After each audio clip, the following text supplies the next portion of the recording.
Hi, this is Dr. Victor Bin-Kapela. Welcome to this channel where we exchange ideas, opinions regarding issues pertaining to the African continent, our African continent. Today, I'm going to walk you through the topic of the United States of Africa. Most probably some of you haven't heard about this. That's why I'm bringing it to you. For the sake of methodology, I'm gonna break it down into three short parts. The first, this one, is a status quo. I'm attempting to put into context this question of the United States of Africa. The second one will be dedicated on purpose to what Mwalimu Julius Kambarage Nyerere said concerning this same idea of the United States of Africa. The third and the last part will be dedicated to my own input and reflections about the possible relevance of the idea of the United States of Africa given the current situation on the continent. First part, the status quo.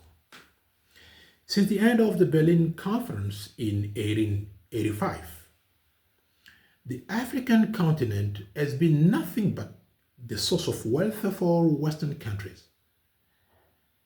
It was seen as the poorest continent. It has been considered the theater of political instability caused by coup d'etat cooked in the West. The African continent has been nothing but the ground for regional conflicts supported indirectly by Western powers. The long-term consequence has been that African countries could not govern themselves. Since the 1960s, African politicians had been raising awakening and very interesting questions such as, why do African countries lie in pure poverty while they have a lot of natural resources? Why should the African countries rely on Western nations for peace, political stability, economic development, and so on and so forth? There have been a lot of attempts to find out the causes of the status quo. One of the overriding diagnoses has been that African nations are deeply divided.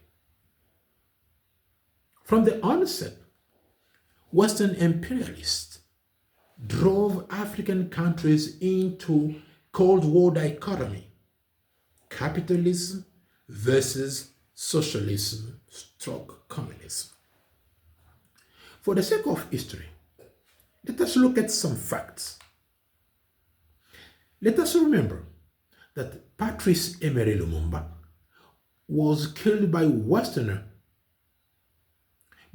powers because his ideas about independence in Africa was deemed socialistic. Let us remember that since its independence in 1975, Angola was sucked into indefinite civil war because Dos Santos, who happened to have won presidential election, was supported by USSR, whereas his opponent, Jonas Savimbi, was backed by the USA. It's no more a secret nowadays that Mobutu was used by Westerners as a watchdog to control the movement of socialism in Central Africa. By the way, I challenge archivists and historians. Let them tell me how many times Mobutu, during his 32 years in office, set foot physically and officially on the Tanzanian soil.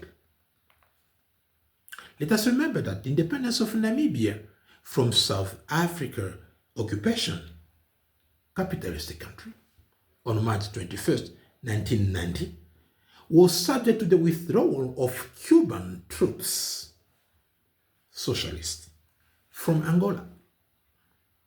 Let us remember that during the 1978 Shaba War in the former Zaire, known as Shaba I, the invaders launched attacks from the neighboring socialistic Angola using weaponry which read made in USSR. The bottom line was that African countries ought to give up on ideological differences and unite in order to consolidate their respective sovereignty and initiate a genuine economic and military cooperation, because unity makes us stronger, whereas division weakens. A vivid example is the European Union, which started as a simple economic organization made of 6 European countries. Nowadays, the European Union is very strong, stronger than before, with more than 20 members, and whose goal is beyond the simple economic and trade concerns to include political and military cooperation. By the way, when the OIU was created in 1963, one of its goals was to promote unity among African states. Already in 1960s, Kwame Nkrumah, the first president of Ghana, initiated the concept of United States of Africa to foster political and economic unity on the African continent. Later, Muhammad Gaddafi stood behind this idea. Nowadays, I've come on social media across a banner which reads USSA, standing for United Sovereign States of Africa. Beautiful appellation. I will inquire into that. Back then, when Kwame Nkrumah promoted that idea of creating the United States of Africa, there were so many split opinions. Some heads of African states, they didn't agree with that. They considered that idea as pure illusion. Some, however, were skeptical, thinking that such an idea was premature. However, people like Gaddafi were convinced that this idea had to be implemented immediately in order to solve issues related to African political instability, African economic dependency, and African security problem. Currently, the African continent is organizing, fortunately, it is organizing itself in regional corporations. Should I mention ECOWAS, EAC, SADC, and the like? Paradoxically, regional divisions persist. The war in the Republic of Sudan, the DR Congo-Rwanda standoff about armed conflicts, the disintegration of ECOWAS, the creation of the APS, it is called Alliance des Pays du Sahel. Its English translation would be Alliance of Sahel countries or Sahel states. The long-time tensions between Morocco and Algeria regarding the Polisario Front.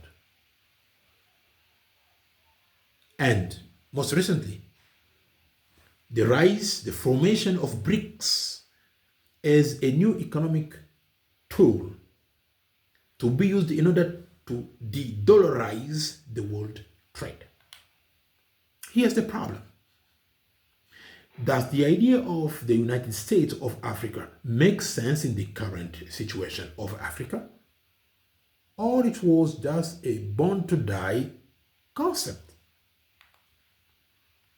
So in the second part of this podcast, as I've said, I'm going to analyze Mwalimu Julius Kambarage Nyerere's opinion on the question before sharing with you my own reflections.